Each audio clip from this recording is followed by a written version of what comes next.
大家好，现在我在的位置是松花江。今天哈工大剑桥牛津杯冰上龙舟国际友谊赛正式开赛。尽管今天的温度已经降至零下25摄氏度，但是选手们的鼓声和口号声早已点燃了全场的热情。让我们一起来期待他们的表现吧。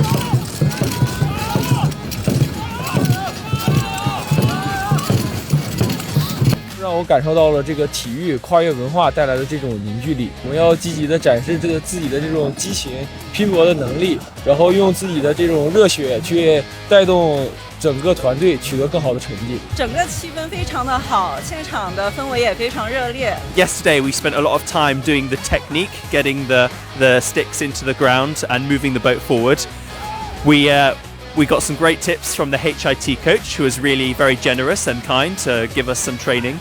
And today we've made some big improvements, which is great. And I think we've sort of very pleased with our final performance in the final.